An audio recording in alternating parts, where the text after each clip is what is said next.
First అటెంప్ట్‌లోనే మాకు marks సరిగ్గా రాలేదు అని చెప్పేసి చాలామంది డిసప్పాయింట్ అయితూ ఉంటారు.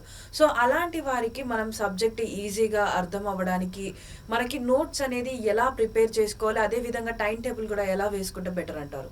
అంటే ఫస్ట్ టైమ్ అభ్యర్థులకి ఒక సిన్సియర్ సజెషన్ ఏంటంటే, నా దృష్టిలో ఫస్ట్ అటెంప్ట్‌లోనే సక్సెస్ అవ్వాలంటే చాలా చాలా ట్రెమెండస్ హార్డ్ వర్క్ ఉండాలి.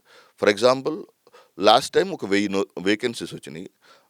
5000 మంది నియరెస్ట్‌లోకి వెళ్లారు. ఓకే. అంటే 1000 మంది జాయిన్ అయ్యారు. 4000 మంది జాయిన్ అవ్వలేదు. నెక్స్ట్ నోటిఫికేషన్‌కి 4000 మంది సీరియస్‌గా అటెంప్ట్ ఇస్తారు కదా!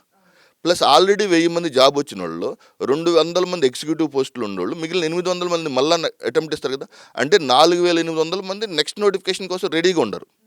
మరలా ఫస్ట్ అటెంప్ట్ వచ్చినోళ్ళు మరలా 1000 పోస్టులు వస్తే ఎంత కష్టపడ్డా ఈ 4800 మందిని ఢీకొడితే కష్టం అవుతుందన్నమాట. సో ఫస్ట్ అటెంప్ట్ ప్రిపరేషన్ని లాస్ట్ అటెంప్ట్ ప్రిపరేషన్ అనుకొని చదవాలి.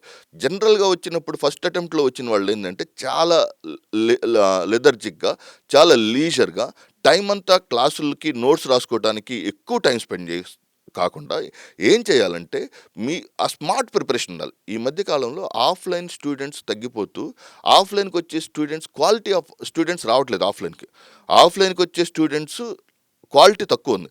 వేరాస్ ఇన్ ద కేస్ ఆఫ్ వాళ్ళు ఆన్లైన్లో సోర్సెస్ ఫర్ ఎగ్జాంపుల్ పాలిటీకి సంబంధించిన ప్రతి ఒక్క content is available in web. Okay. దాన్ని ఎలా ఆకళింపు చేసుకోవాలనే దాని మీద అభ్యర్థులు ఫోకస్ పెడుతున్నారు.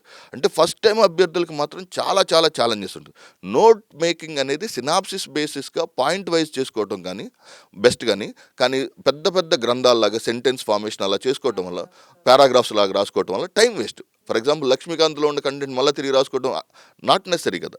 సో అభ్యర్థులు చాలా సీరియస్గా ఫస్ట్ అటెంప్ట్ అభ్యర్థులు మాత్రం చాలా ఫోకస్డ్గా ఉండాలి. ఎందుకంటే ఈ నోటిఫికేషన్ లేకపోతే నాకేమైపోతుందో అనే ఆందోళన పడకూడదు.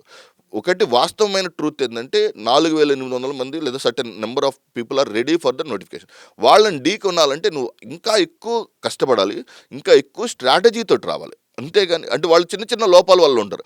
ఆ లోపాలు ఎక్కడ జరిగి ప్రాక్టీస్ సరిగా లేకపోవడం వల్ల, సరైన రిఫరెన్స్ మెటీరియల్ లేకపోవడం వల్ల అలా జరిగి ఉండొచ్చు.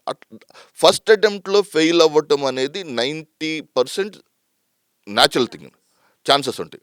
దానికి ప్రిపేర్ అయి ఉండాలి. ఓకే. సో జనరల్గా అభ్యర్థులు ఏంటంటే కొత్తగా వచ్చే అభ్యర్థులు నేను ఈ అటెంప్ట్లో ఎట్లయినా ఆర్డీఓ అవ్వాలి, ఈ అటెంప్ట్లో ఎట్లయినా డీటీ అవ్వాలి, ఎట్లయినా ఎస్ఐ అనుకుంటారు. కానీ 10% ఆఫ్ ద ఫ్రెషర్స్కి లేదా 10%, 20% ఆఫ్ ద ఫ్రెషర్స్కి మాత్రం అవకాశాలు ఉంటున్నాయి. రీజన్ ఏంటంటే బికాస్ ఆఫ్ దీస్ ఫ్యాక్టర్స్.